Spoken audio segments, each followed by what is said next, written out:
വരുന്ന ഏപ്രിൽ ആദ്യവാരം മുക്കത്ത് നടക്കാനിരിക്കുന്ന ഇരുവഴിഞ്ഞി ചലച്ചിത്രമേളയുടെ ലോഗോ പ്രകാശനം മുക്കത്തിന്റെ ചരിത്രകാരനും നാടക സിനിമ സീരിയൽ താരവും കവിയും എഴുത്തുകാരനുമായ മുക്കം ബാസി കാഞ്ചനമാലയ്ക്ക് കൈമാറി പ്രകാശനം ചെയ്തു.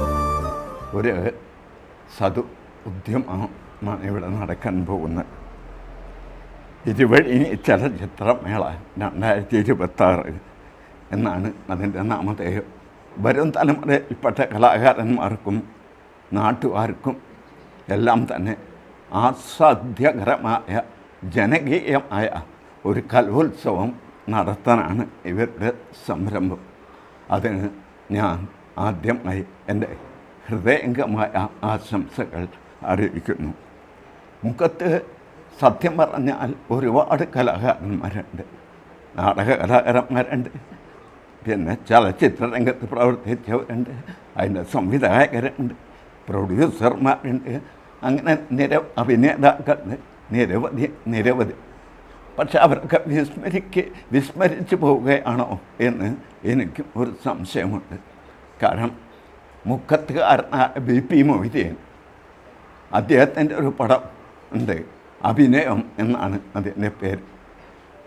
അതുപോലെ തന്നെ സലാം കാരശ്ശേരി, പിന്നെ ഒരുപാട് ആൾ ചേന്നമംഗലൂരും മുക്കത്തും പരിസരത്തും ഒക്കെ ഒരുപാട് ആളുകൾ ഷോർട്ട് ഫിലിം എടുക്കുന്ന ആളുകൾ. അവർക്കൊന്നും വേണ്ടത്ര പ്രോത്സാഹനം കിട്ടി എന്ന് എനിക്ക് അഭിപ്രായമില്ല. അത് കിട്ടണം എന്നാണ് എൻ്റെ അഭിപ്രായം.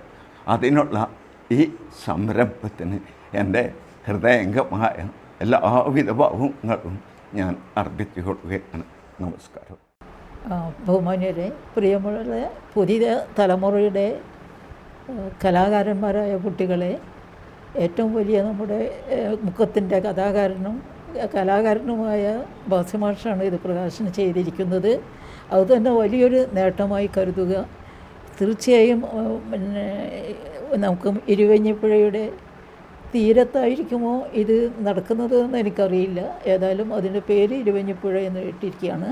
വളരെ സന്തോഷമുണ്ട്. നിങ്ങളോടൊപ്പം ഇതിൻ്റെ ചേരാനും, പ്രത്യേകിച്ച് മൊയ്തീൻ്റെ ആത്മസുഹൃത്തും കൂടിയായ നമ്മുടെ മുക്കത്തിൻ്റെ കഥാകാരൻ്റെ കൂടെ ഇത് പ്രകാശനം ചെയ്യാൻ നിങ്ങൾ എന്നെ അനുവദിച്ചതിലും എനിക്ക് വളരെ സന്തോഷമുണ്ട്. രാജീവ് കൗതുകമാണ് ലോഗോ ഡിസൈൻ ചെയ്തത്.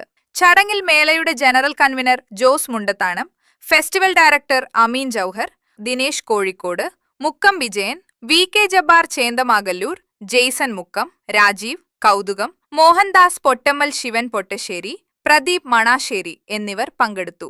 Unnichekku, today news, Mukkam.